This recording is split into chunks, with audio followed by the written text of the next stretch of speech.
आज की कहानी योगी आदित्यनाथ पर आधारित है। कहानी के कुछ तथ्य किताब और अखबार से लिए गए हैं। साल 2007 में मुलायम सिंह यादव की सरकार ने उन्हें दंगा भड़काने के आरोप में 11 दिनों के लिए जेल भेज दिया था। उसी घटना के बाद सीएम योगी आदित्यनाथ फफक कर रोए थे। पहली बार ये देखने को मिला है कि लगभग 2000 से अधिक संतों को गिरफ्तार किया गया है और पूरी तरह अपमानित किया गया है। योगी को जेल भेजना मुलायम सिंह यादव की एक बड़ी राजनीतिक भूल मानी जाती है। अब पूरी कहानी सुनाते हैं। उस वक्त उत्तर प्रदेश में मुलायम सिंह यादव की सरकार थी। मुलायम सिंह यादव की सरकार में प्रदेश में कई दंगे हुए और उन्हीं दिनों में एक दंगा गोरखपुर में भी हुआ। 2007 में गोरखपुर में हुए सांप्रदायिक दंगों के दौरान योगी को 11 दिन के लिए सलाखों के पीछे रहना पड़ा था।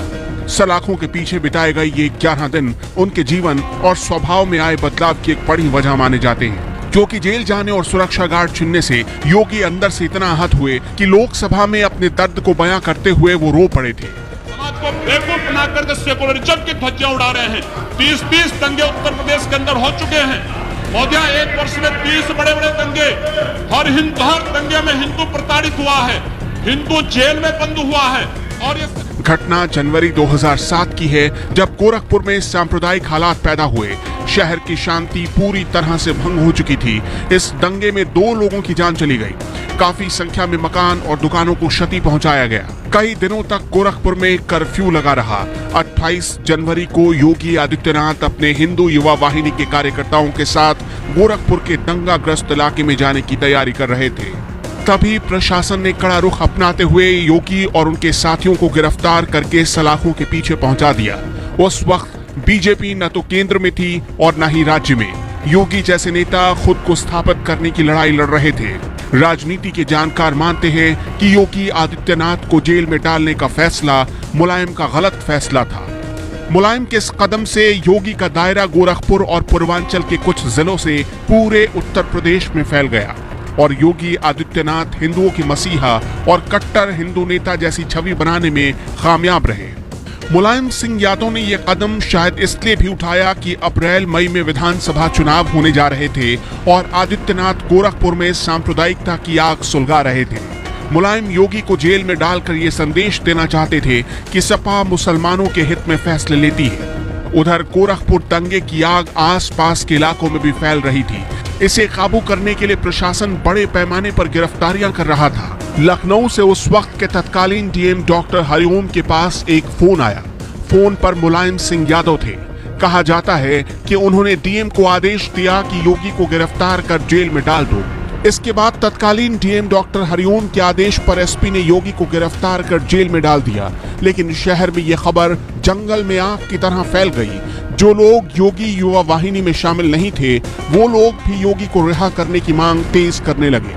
हालांकि इसी दबाव को देखते हुए योगी आदित्यनाथ को गिरफ्तार करने वाले डीएम एसपी को 24 घंटे के भीतर सस्पेंड कर दिया गया।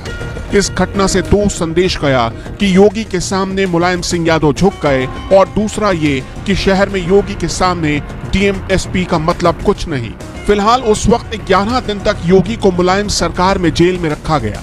डीएम को 1 हफ्ते के भीतर ही बहाल कर दिया गया था। लेकिन इस घटना ने एक नया मोड़ ले लिया था और राज्य की राजनीति एक भारी परिवर्तन की ओर इशारा कर रही थी।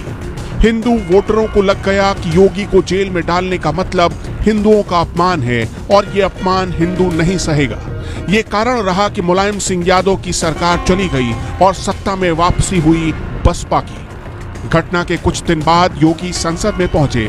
उन्हें उस वक्त तत्कालीन लोकसभा अध्यक्ष सोमनाथ चैटर्जी ने शून्यकाल में अपनी बात रखने का मौका दिया और फिर एक ऐसा नेता संसद में रोया जिसे लोग बाहर कट्टर हिंदू नेता मानते थे।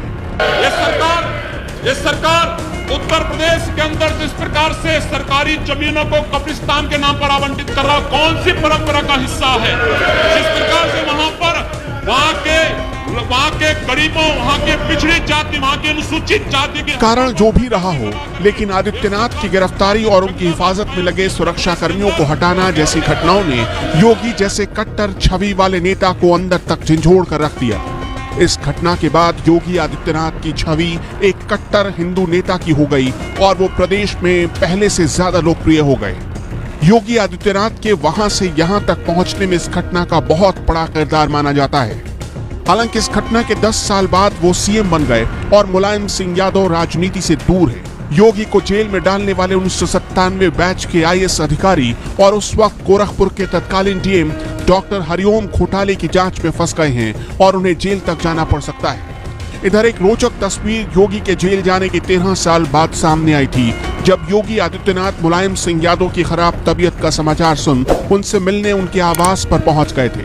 इसलिए कहते हैं कि राजनीति में ना तो कोई किसी का दुश्मन होता है, ना ही दोस्त होता है। आज योगी सत्ता में सीएम हैं और एक पावरफुल नेता है, हिंदुओं के मसीहा हैं, तो मुलायम सिंह यादव का परिवार राजनीतिक संघर्ष कर रहा है और सत्ता में वापसी के विकल्प भी तलाश रहा है। ये कहानी आपको कैसी लगी? आप आगे किस कहानी को सुनना चाहेंगे? अपनी राय हमें जरूर दीजिएगा।